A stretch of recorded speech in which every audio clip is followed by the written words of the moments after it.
Fallout Equestria, Ancient Protectors, by Tempest Knight. Prologue. All things good and bad come to the same end. Quote by Tempest Knight. No, this can't be happening. They would never go this far, and yet I find myself blasting these missiles out of the sky on our borders. To make matters worse, it looks like the Pegasus closed off the cloud barrier and retreated. Cowards, this is much their fight as ours, and I could use help taking on these mega spells. Screens from below signal that the enemy is falling back on the ground. As I land in front of my army, a steel ranger clad in white and black armor approached me. Sir, the enemy is breaking attack, and I'm getting reports that multiple cities have just been hit. What? I replied in shock. Manhattan, Philadelphia, Cloudsdale, Sandalwood, Horseshoe City, and more, sir. The casualties are off the charts, but I am receiving reports that stables are active. The Steel Ranger Knight reported with a tone of fear in his voice as he looked up slightly. The princesses and the ministers, I asked. We believe they're all dead, sir. The knight retorted. No, this can't be. No, but... I stammered, not knowing what to say. The Star Paladin Steel Crusher turned to me and asked, General, we need to leave. Where are we going? Which stable? I replied, still disoriented. Military Stable 150 is closest.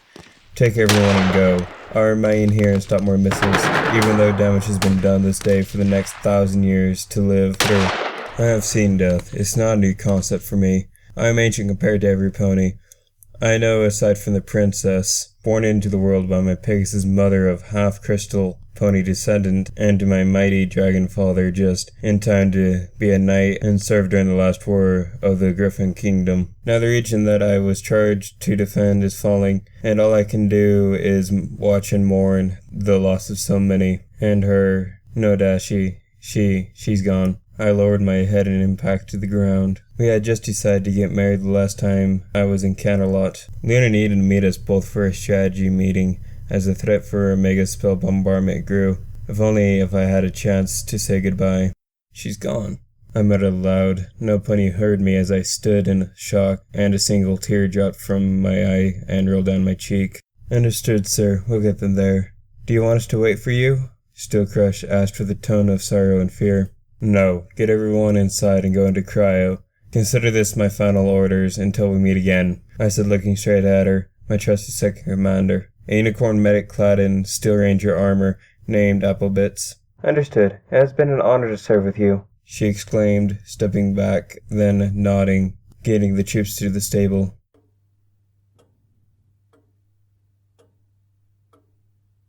It had been hours since I left for the stable, when finally the missiles were in sight. It was dark now, the cloud cover was not helping my visual below, but I was maintaining a high altitude in expectation. I went to work blasting them with balls of fire from my muzzle, thrusting my dragon wings hard to gain speed. 4 down, and it looked like there was at least 50 more to go. Again I strafed them with fire, determined not to let a single one pass. 20 more detonated. I stopped and turned midair and bellowed flames from my muzzle. And balefire igniting 10 more that had gotten quite close, and then my shields dropped as I had gotten too close to the last of the missiles. Before I could see it, a missile struck me in my ancient armor's chestplate and detonated. Fortunately for me, it was a balefire spell, and I, being a half-dragon, was immune to it. Unfortunately, the impact, coupled with the shockwave, sent me hurling towards the ground with a trail of black smoke, as all my fur burned off to reveal the dragon skulls beneath. I hit the ground on my left wing and skidded forward, tearing apart my body as I smeared my blood across the hard, rocky ground. Still conscious, I shakily stood, but when I put pressure on my left foreleg, I found that the lower bone was protruding out of the skin. Howling in pain as I shot a stream of red-hot flames into the air, I also took notice that I had stripped the membrane off my left wing, and now it was oddly shaped. Grimacing, I looked to the sky, which now the cloud cover was complete, casting down a faint grey light as the sun set. I could only hope that I stopped the majority of the missiles before I was knocked out of the sky. Letting my tears flow freely as I turned to see the nearest settlement glow green as it burned in the distance, and hearing the multiple pain screams as I realized just how far I was blown back. Baltimore and its citizens were living through hell right now, and I couldn't do anything as I was in no condition to even stand, let alone rescue refugees from the radioactive flames.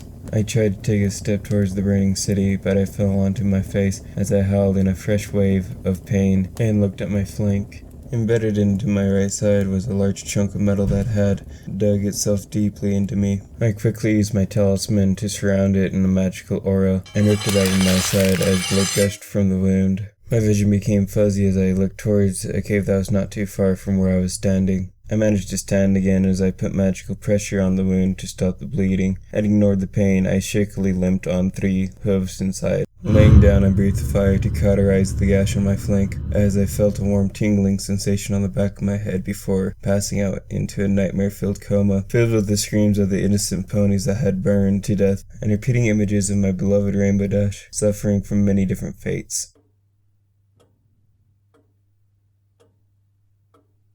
I woke up in a strange fear that was obviously radiating with energy, alicorn energy.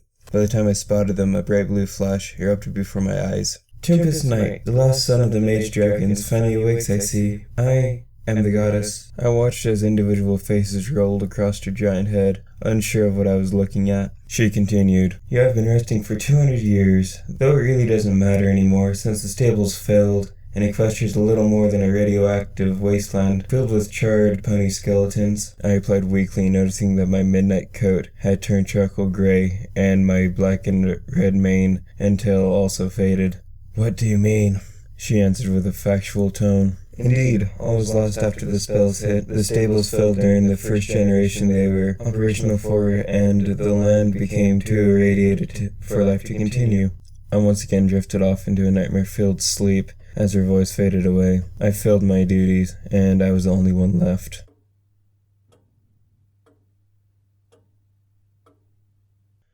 Oh man, I'm sorry about the quality of this one here. It was just really hard to try to follow along. Hi Rose, how you doing? Anyways, I found it was really hard to follow along because of part of the quality. Oh, yep, really.